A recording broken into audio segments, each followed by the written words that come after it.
I heard everything, Julian. The house, the money, and your plan to leave me. Claire, you misunderstood. No, you misunderstood me. I already saved the proof. The moment I heard my husband call me a fool at Denver International Airport, I stopped being his wife and became the attorney he should never have underestimated. My name is Claire Carter. I was 43 years old, married for 11 years, and until that rainy Thursday afternoon, I believed I had a good life. I had a beautiful home outside Denver, a husband whose technology company was finally becoming successful, and a marriage I thought had survived every hard season two people could face. Then I heard Julian planning to take my house, empty our accounts, and leave me for another woman. He believed the plan was already complete. He believed I had signed away everything. What he did not know was that one sentence buried near the end of those documents had turned his perfect trap around. And by the time he discovered it, the trap had already closed on him. But I am getting ahead of myself. To understand why that house mattered, you have to understand my father. His name was Thomas Bennett. He was a carpenter with rough hands, a quiet voice, and the stubborn belief that anything broken could be repaired if you were patient enough. My mother died when I was 16, so for most of my life it was just Dad and me. He did not have much money, but he gave me everything he could. He worked weekends so I could attend college. When I was accepted into law school, he sold the fishing boat he loved and told me he had grown tired of it. I knew that was a lie. It was the kind of lie people tell when they love you more than they love themselves. After I became a commercial real estate attorney, I bought a neglected 2-story house west of Denver. The roof leaked. The floors tilted. The back porch looked ready to fall into the yard. Dad looked at it and smiled. "Good bones," he said. For 3 years we restored it together. He rebuilt the porch. I stripped old wallpaper. He planted a maple tree outside the kitchen window, even though the tree was small enough to fit in the back seat of my car. One day, he told me, "This place will remind you that you can build a safe life with your own hands." The house was fully mine before I ever met Julian. I met him at a business development dinner when I was 31. He was charming without seeming rehearsed. He asked questions and actually listened to the answers.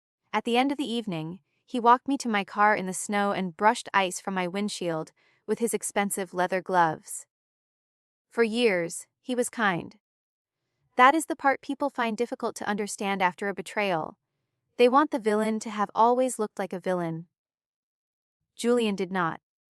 He brought my father coffee during renovation weekends. He sat beside me in the hospital when Dad's heart began to fail. At our wedding, he promised Dad he would protect me. 3 years later, when Dad died, Julian held me while I cried on the kitchen floor. I loved him for that.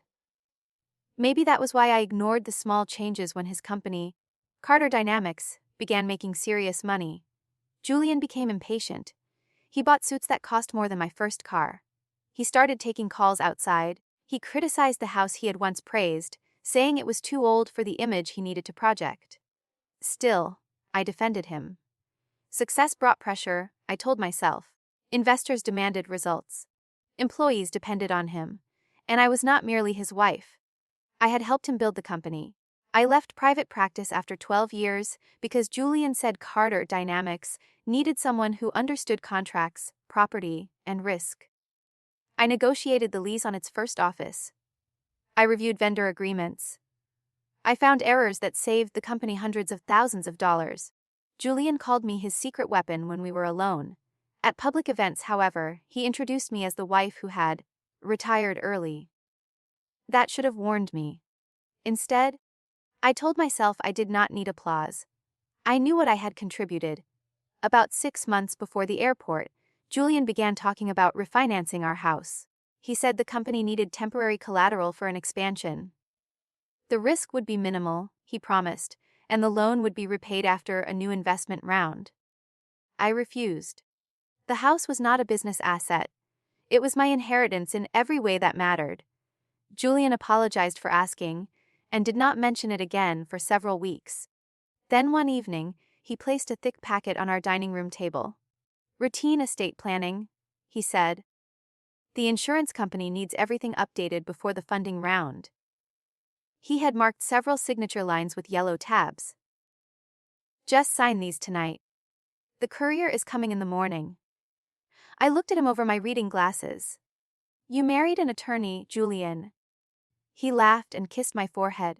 A retired attorney. There is no such thing. I read every page. Most of the packet concerned trusts, insurance beneficiaries, and emergency business authority. But buried in the middle was language that could eventually move the house into a marital holding company controlled by Julian. The wording was careful. It did not transfer the property immediately. It authorized several later steps that, together, could accomplish the same result. When I asked about it, Julian acted surprised. That must be standard language from the bank. Then the bank will not mind changing it. His smile tightened. I amended the documents. I also insisted on attaching an asset protection addendum. It stated that any transfer, refinancing, or ownership change involving the house required complete independent disclosure and notarized confirmation that neither spouse had concealed a material fact. Fraud or intentional concealment would automatically void the transaction. Julian was pacing during a phone call when I explained it. He glanced at the last page, saw my signature and signed beneath it without reading. The irony still amazes me. He was so focused on the signature, he wanted that he never examined the protection attached to it. For the next few months, life seemed ordinary. Julian traveled more often. He guarded his phone, but he blamed confidential investor discussions. Once, I smelled a perfume I did not own on his jacket. He said a woman had hugged him at a conference. I wanted to believe him, so I did. Then came the airport. I had flown to Seattle for a legal education seminar, my first professional trip in years. A storm canceled the final session, and I changed my flight without telling Julian. I wanted to surprise him by arriving home early. My plane landed shortly after 2 in the afternoon. As I walked toward baggage claim, I saw him near a coffee shop. At first, I smiled. Then I saw the woman beside him. She was perhaps 35, tall and polished, with one hand resting on his chest. Julian leaned down and kissed her. It was not a friendly kiss. It was familiar, careless, and practiced. I stepped behind a wide concrete pillar before either of them saw me. My heart pounded so hard that I could hear it. Every instinct told me to walk over, demand an explanation, and throw his phone across the terminal. Then the woman laughed. I still can't believe she signed it. I froze. Julian answered. Claire reads what she expects to read. She trusts me. And the house. The final transfer clears tomorrow. Once it goes through, it becomes collateral for the holding company. I control the holding company. The woman lowered her voice, so I moved closer along the other side of the pillar. What about the accounts? She asked. Already handled. After the transfer, I file for divorce.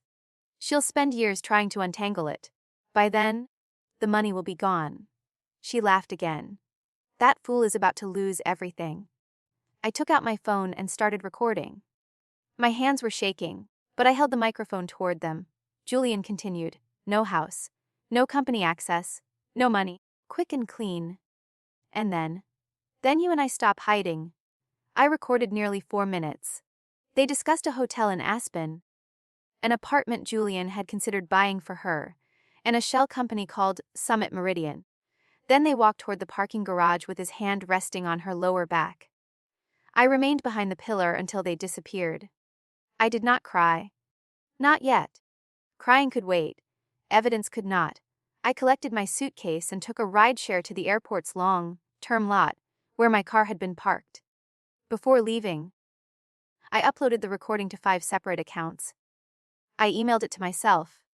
I sent another copy to Margaret Ellis, a former colleague and the best divorce attorney I knew. The final copy went onto an encrypted flash drive. During the drive home, I replayed Julian's words in my mind. The affair hurt, but the planned theft changed the nature of the pain. This was not a reckless mistake. He had studied my trust and turned it into a weapon. At home, I placed the flash drive inside Dad's old toolbox in the garage. Only then did I let myself breathe. Margaret called 27 minutes later. Are you safe? she asked. Yes. Does he know you heard him? No. Keep it that way tonight. My voice sounded strangely steady. I feel like I'm going to break something. You sound calm. I am not calm. Good, she said. Angry people make mistakes. Calm people win. She told me to gather every document Julian had asked me to sign, along with bank statements, tax records, corporate emails, and property files. I worked for hours at the dining room table where his plan had begun. At 7:30, Julian came home carrying flowers. He stopped when he saw me. Claire, I thought you were in Seattle until tomorrow. The seminar ended early? For 1 second, fear crossed his face. When did you land? I forced a tired smile. Just after 5. That was a lie. I had landed 3 hours earlier. His shoulders relaxed. I wish you'd called. I would have picked you up. Where were you? Meetings downtown. He lied smoothly, then handed me flowers he had probably bought after kissing his mistress. I thanked him. That night, he slept beside me while I stared at the ceiling. Around midnight, his hand reached for mine beneath the blanket. I nearly pulled away, but I let him hold it. He thought my stillness meant trust. It meant I was memorizing the feeling of the last lie he would ever tell me without consequences. The next morning, Julian left early. The moment his car disappeared, I called Margaret. I sent her the entire document package through a secure link. 3 hours later, she called back. He really never read these? She said. What did he miss? Your asset protection addendum. The attempted transfer requires independent disclosure. His concealment voids it automatically. I closed my eyes. For the first time since the airport, my chest loosened. Margaret gave a soft laugh. He tried to steal something that legally could not be stolen. Can we stop it before it clears? If we move now. We moved. I contacted the bank's fraud department. Then the title company. Then the mortgage lender. I identified myself, explained the attempted transaction, and provided the addendum and the recording. Nobody promised an outcome. Institutions are careful with promises. But within hours, the ownership transfer was frozen pending review. The related credit line was suspended. Several accounts tied to Summit Meridian were flagged. Julian expected the transfer to clear before noon. At 11:08, my phone rang. Morning, I said cheerfully. His breathing was uneven. Did anyone from the bank call you? No. Do not answer unknown numbers today. Why? Routine verification. I'll handle it. I understand. He relaxed enough to say, love you. I looked through the kitchen window at the maple tree my father had planted. I know, I replied. Those were the coldest words I ever spoke to him. 2 hours later, Julian burst through the front door. His face was pale, and his tie hung loose around his neck. What did you do? I looked up from my coffee. What are you talking about? The transfer was frozen. Really? They're claiming possible fraud. That sounds serious. His eyes searched my face. They need both of us at the bank. Then I'll gladly come. He mistook my confidence for ignorance. A faint smile returned to his mouth. Perfect. The bank's executive conference room was crowded when we arrived. The branch president sat beside 2 attorneys. A fraud investigator named Daniel Ruiz occupied the chair at the far end. Margaret entered moments later carrying 2 binders. Julian frowned. Why is your lawyer here? Margaret sat beside me. Because Claire retained me this morning. His face changed. Ruiz folded his hands. Mr. Carter, we need clarification regarding yesterday's attempted transfer. My attorneys prepared everything, Julian said. If there is a technical problem, correct it. The problem is not technical. I placed my phone on the polished table. Julian stared at it. I pressed play. His own voice filled the room. The final transfer clears tomorrow. After the transfer, I file for divorce. No house, no company access, no money, quick and clean. Then came the woman's laugh and the sentence I would never forget. That fool is about to lose everything. Silence followed. Absolute silence. Julian's face drained of color. That recording is illegal. Ruiz replied without emotion. Colorado generally permits a participant in a conversation to record it. Whether every portion is admissible is a question for counsel. It is more than sufficient to justify our fraud review. Julian turned to me. You followed me? No. I came home early. Margaret opened the first binder. She presented emails in which Julian described the documents as routine estate planning. Then she produced the original deed, proving I had purchased the house before the marriage. Next came renovation receipts bearing Dad's signature, mortgage statements paid from my separate account, tax records, and the asset protection addendum Julian had signed. Ruiz read the final page twice. Mr. Carter, did you provide your wife independent written disclosure of the holding company, the intended collateral transfer, or your personal interest in Summit Meridian? Julian said nothing. Did you tell her you intended to file for divorce immediately after the transaction? My private marriage is not the bank's concern. Fraud used to obtain control of pledged property is our concern. The transfer was canceled. The title company rejected the ownership request. The lender opened a formal review. Julian's authority over the disputed accounts was suspended. Outside the bank, he caught my arm. You planned this. I looked down at his hand until he released me. No, Julian. You planned it. I simply listened. His anger disappeared for a moment, replaced by something close to panic. We can fix this privately. You should call your lawyer. Claire. Please. That was the first time he had begged. It was not the last. I returned home with Margaret and changed the security codes. Because Julian still had legal occupancy rights, I did not lock him out. Instead, on counsel's advice, I moved into the guest room, secured my records, and documented every interaction. For 2 days, he tried every version of himself. First came charming Julian. He cooked dinner and opened an old bottle of wine. Then came wounded Julian. He said the woman at the airport meant nothing. Then came angry Julian. He accused me of sabotaging hundreds of employees because I was jealous.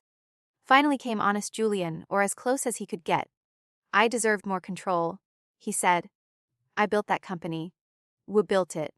He laughed. You reviewed paperwork. That sentence ended the last small part of me that had hoped remorse might exist beneath his fear. 2 weeks later, he filed for divorce exactly as he had promised his mistress. Only now, he was not filing against the trusting wife he had prepared to abandon. He was filing against a former commercial real estate attorney represented by Margaret Ellis. Financial discovery began. That was when the mystery grew larger than the house. At first, we found ordinary signs of an affair: luxury hotels, flights, jewelry, and expensive dinners. The woman was named Vanessa Cole. She had worked as a branding consultant for Carter Dynamics and had been involved with Julian for at least 18 months. But several charges came from corporate accounts, not Julian's personal funds. Then Margaret's forensic accountant found repeated transfers to Summit Meridian. The company appeared to be a consulting firm in Wyoming. It had no employees, no public office, and almost no visible business activity. Yet Carter Dynamics had paid it more than $2 million in 14 months. Julian claimed the payments covered proprietary market research. There were no research reports. We subpoenaed bank records. Money from Summit Meridian moved into 3 other entities, then into an investment account jointly accessible by Julian and Vanessa. The house transfer had not merely been part of a divorce scheme. Julian intended to use my property to support a hidden financial structure he had already built. One dishonest act uncovered another. Then another. His chief financial officer, Martin Hale, initially denied knowing anything. But emails showed Martin had approved several invoices. Under oath, he claimed Julian told him they were urgent and confidential. Margaret did not raise her voice during his deposition. Mr. Hale, did you verify the services? Numbo. Did you ask why a 2-year-old consulting company received more money than your entire research division? Midstarter. Carter said the board knew. Did the board know? Martin stared at the table. No. Within a week, he began cooperating with investigators. Former business partners hired attorneys. Investors demanded an independent audit. State and federal regulators requested documents. Employees who had been afraid to speak came forward with altered invoices and unexplained budget cuts. Julian's carefully constructed empire began collapsing from the inside. He blamed me publicly. Through his lawyer, he described the investigation as a vindictive spouse's attempt to destroy a respected executive. For several days, that story spread. People who had smiled at me during company parties called me bitter. Anonymous messages said I was ruining jobs because my husband had found a younger woman. I wanted to answer every insult. Margaret stopped me. "Truth does not improve when shouted," she said. "Let the documents speak." So I remained silent. Then the independent audit confirmed more than $3 million in unauthorized payments. The board removed Julian as chief executive. Carter Dynamics sued him for breach of fiduciary duty. The newspaper that had repeated his accusations published a correction and a detailed report about the shell companies. The cruel messages stopped. Vanessa disappeared almost immediately. She deleted photographs, resigned from her consulting work, and accepted a position in another state. Through her attorney, she claimed Julian had misled her about everything. When investigators froze the joint investment account, she agreed to return jewelry and cooperate. Apparently, she loved Julian most when he appeared wealthy and untouchable. 3 months into the divorce, I discovered one final betrayal. Dad's maple tree had been listed in a private appraisal as part of a planned demolition and redevelopment of the property. Julian had already spoken with an architect about replacing my father's house with a glass and steel showplace. He intended to remove the porch Dad built, level the workshop, and cut down the tree. That report hurt more than the jewelry receipts. For the first time, I cried without stopping myself. I sat on the kitchen floor, in the same place where Julian had once held me after Dad died, and understood that even his comfort had become part of a memory I could no longer trust. But grief did not send me back to him. It reminded me what I was protecting. Julian called that night. His voice sounded older. "I made mistakes. Less. I never stopped loving you." I looked at the appraisal on the table. "You plan to erase every trace of my father from this property." "It was only a design concept." "You plan to take my home." I was desperate. "No." He went quiet. "You were not desperate, Julian. You were greedy. There is a difference." He asked to meet. I declined. There was nothing left to discuss. The divorce hearing took place 7 months after the airport. Julian arrived in a dark suit with 2 lawyers. He still carried himself like the most important man in the room, but the performance no longer worked. His company title was gone. Several civil claims were pending. His legal fees were enormous. His attorney argued that my work for Carter Dynamics made certain business interests marital, and that Julian deserved compensation connected to the house because he had contributed during our marriage. Margaret presented the deed, the payment history, our property agreement, and the addendum. Then she presented Julian's own recording. The judge listened without expression. Julian's attorney tried to describe the airport conversation as emotional exaggeration. The judge looked over her glasses. Planning a concealed transfer, an immediate divorce, and the removal of account access is unusually specific exaggeration. She ruled that the house remained my separate property. Julian received no interest in it. His attempted concealment weighed against him in the remaining financial decisions, and he was ordered to cover a substantial share of the legal and forensic costs caused by his misconduct. The corporate and regulatory cases continued separately. I did not receive the dramatic pleasure of watching him led away in handcuffs, because real justice rarely behaves like television. Instead, he faced what frightened him most: loss of control. He lost his position. He lost access to the hidden money. He faced civil judgments, tax consequences, and a settlement that required him to repay funds. His professional reputation, built over years, was reduced to a warning other executives discussed in quiet conference rooms. He had tried to leave me with nothing. In the end, I did not have to destroy him. I only had to prevent him from hiding what he had done. On the day the divorce became final, I drove home alone. Evening sunlight rested across the porch exactly as it had when Dad painted it with weathered hands. I walked through each room slowly.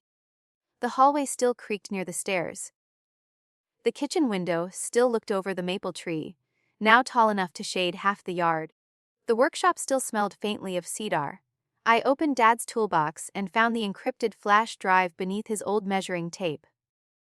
For a moment, I held both objects in my hands, the recording that saved the house and the measuring tape he had used to build it. I smiled. Not because Julian had lost, because Dad's home had survived. That winter, I returned to legal practice. I did not go back to a large firm. Instead, I used part of the divorce settlement and my savings to open the Bennett Legal Project, a small nonprofit clinic for people facing financial deception inside marriages. Our first office had second-hand desks and a coffee machine that leaked. It was perfect. Every month, someone walked in believing they had no options. Some had been pressured to sign loans. Some had hidden debts placed in their names. Some had partners who controlled every dollar and told them the law would never listen. I could not promise each person a perfect ending. But I could help them understand the documents, preserve evidence, and make decisions from knowledge instead of fear. One afternoon, a young woman named Alina sat across from me. Her hands trembled as she described a husband who had opened credit cards in her name. After we made a plan, she asked, "How did you stay so calm when you discovered what your husband was doing?" I thought about the airport pillar, Julian's voice, Dad's toolbox, and the night I stared at the ceiling while a stranger wearing my husband's face held my hand. I wasn't calm, I said. I was terrified. She looked surprised. Courage is not the absence of fear. It is refusing to let fear make every decision. So what made your decisions? The truth, and the evidence that protected it. She smiled through tears. Is justice really possible? Yes. It is not always fast. It is not always easy. And it may not look exactly the way you imagined. But truth has a remarkable habit of surviving people who spend their lives trying to bury it. After she left, I stood by my office window and looked toward the mountains surrounding Denver. My life had not returned to what it was before the airport. It had become something better. I was not grateful for the betrayal. Pain does not become good simply because we survive it. But I was proud that I had refused to let Julian's choices define the rest of my life. In the spring, I invited several clinic volunteers to the house. We ate dinner on Dad's porch beneath strings of warm lights. Alina came too, now separated, financially protected, and preparing to start a nursing program. Before everyone left, she stood beside the maple tree and asked if I ever thought about selling the house. Once, I admitted. I worried there were too many painful memories here. What changed? I looked through the window at the kitchen where I had signed the documents, gathered the evidence, and finally cried. A home does not belong to the worst thing that happens inside it. It belongs to the life we choose to build afterward. I realized the memories were mine, I said. Julian did not get to keep those either. That night, after the last guest left, I sat alone on the porch. The maple leaves moved softly in the Colorado wind.